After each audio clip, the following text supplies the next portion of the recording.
ಎಲ್ಲರಿಗೂ ನಮಸ್ಕಾರ ವೀಕ್ಷಕರೇ.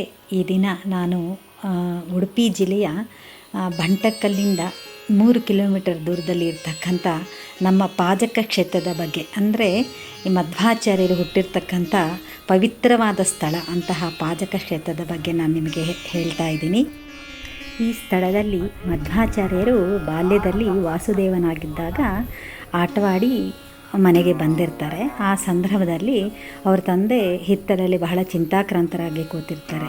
ಏನೆಂದರೆ, ಎತ್ತಿಗಾಗಿ ಸಾಲವನ್ನು ಕೊಟ್ಟಿರ್ತಕ್ಕಂಥ ಕಕ್ರಶೆಟ್ಟಿ ಎನ್ನುವ ಒಬ್ಬ ವ್ಯಕ್ತಿ ಅಲ್ಲಿ ಬಂದು ಹಣ ಕೊಡದೆ ನಾನು ನಿಮಗೆ ಭೋಜನ ಮಾಡಲಿಕ್ಕೆ ಬಿಡೋದಿಲ್ಲ ಅಂತ ಹೇಳಿಬಿಟ್ಟು ಹಠ ಮಾಡಿ ನಿಂತಿರ್ತಾನೆ. ಆ ಸಂದರ್ಭದಲ್ಲಿ ಬಾಲನಾಗಿರ್ತಕ್ಕಂಥ ವಾಸುದೇವ ಆಗಿರ್ತಕ್ಕಂಥ ಮಧ್ವಾಚಾರ್ಯರು ತನ್ನ ಕೋಮಲ ಕೈಗಳಿಂದ ಕೆಳಗಡೆ ಬಿದ್ದಿರ್ತಕ್ಕಂಥ ಹುಣಸೆ ಮರ, ಅದು ಆ ಹುಣಸೆ ಮರದ ಬೀಜಗಳನ್ನ ತೆಗೆದು ಆತನಿಗೆ ನಿನ್ನ ಸಾಲ ತೀರಿ ಹೋಯಿತು ಅಂತ ಹೇಳಿಬಿಟ್ಟು ಹುಣಸೆ ಬೀಜಗಳನ್ನ ಕೊಡ್ತಾರೆ. ಆ ಸಂದರ್ಭದಲ್ಲಿ ಅದು ಭಕ್ತಿ ಬೀಜ, ಅಂದರೆ ಮೋಕ್ಷ ಬೀಜ ಎಂದೇ ಪ್ರಸಿದ್ಧಿಯಾಗಿದೆ. ಜ್ಞಾನ ಭಕ್ತಿ ವೈರಾಗ್ಯ ಎಂಬ ಮೋಕ್ಷ ಬೀಜವನ್ನು ಅವರಿಗೆ ಪ್ರಸಾದಿಸಿದ್ದಾರೆ. ಅದೇ ಹುಣಸೆ ಮರದ ಕೆಳಗಡೆ ನಾವೀಗ ನಿಂತಿರೋವಂಥದ್ದು. ಹಾಗೆ ಪುಷ್ಕರಣಿ, ಬಹಳ ಸುಂದರವಾದ ಪುಷ್ಕರಣಿ ಇದೆ, ಶ್ರೇಷ್ಠವಾದ ಪವಿತ್ರವಾದ ಪುಷ್ಕರಣಿ. ಹಾಗೆಯೇ ಗೋಶಾಲೆ ಇದೆ.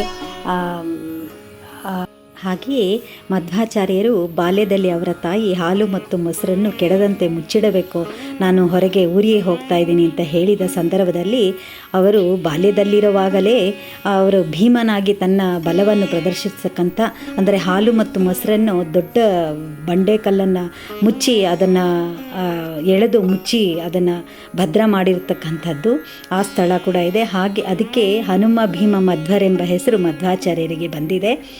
ಇಂತಹ ಅಪರೂಪದ ಸ್ಥಳ ಮಧ್ವಾಚಾರ್ಯರ ಪಾಜಕ ಸ್ಥಳ.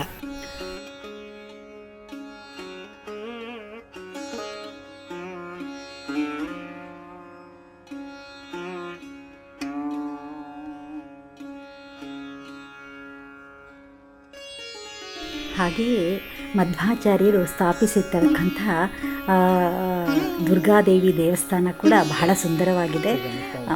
ಅಮ್ಮನವರ ದೇವಸ್ಥಾನ ಬಹಳನೇ ಸುಂದರವಾಗಿದೆ.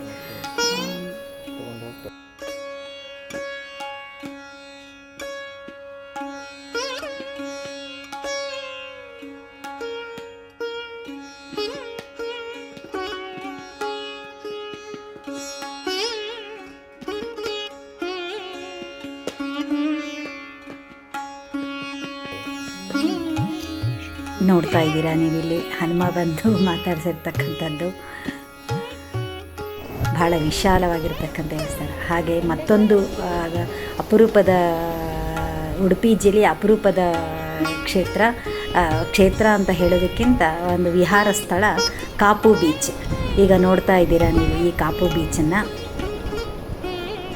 ಲೈಟ್ ಹೌಸ್ ಇದೆ ಅಲ್ಲಿ. ನಾವು ಲೈಟ್ ಹೌಸ್ ಮೇಲ್ಭಾಗದಲ್ಲಿ ನಿಂತಿದ್ದೀವಿ. ಬಹಳ ಸುಂದರವಾಗಿರ್ತಕ್ಕಂಥ ತಣ್ಣನೆಯ ಗಾಳಿ ಬೀಸ್ತಾ ಇದೆ, ತುಂಬ ಸುಂದರವಾಗಿದೆ. It's amazing. Kapu beach is amazing. Amazing experience.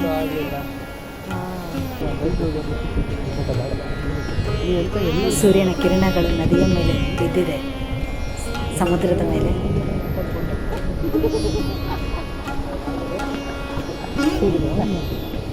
ಎತ್ತರದಲ್ಲಿದ್ದೀವಿ, light ಹೌಸಿಂದ ನೋಡ್ತಾ ಇದ್ದೀವಿ ದೃಶ್ಯ. ನೋಡಿ ನೀವೆಲ್ಲ.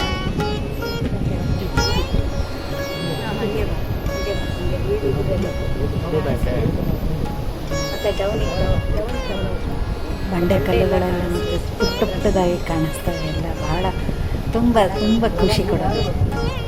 ಕಾಪು ಬೀಚ್ ಬಹಳ ಸುಂದರವಾಗಿದೆ. ಇನ್ನೂ ಉಡುಪಿಯಲ್ಲಿ ಅನೇಕ ಬೀಚ್ ಇದೆ, ಅನೇಕ ಕ್ಷೇತ್ರಗಳಿದೆ ಉಡುಪಿ ಸುತ್ತಮುತ್ತ. ಇದು ನಮ್ಮ ಉಡುಪಿ ಯಾತ್ರೆಯಾಗಿ, ಅಂದರೆ ಬಂಟಕಲ್ ಯಾತ್ರೆ, ಪಾಜಕ ಕ್ಷೇತ್ರದ ಯಾತ್ರೆಯಾಗಿದೆ.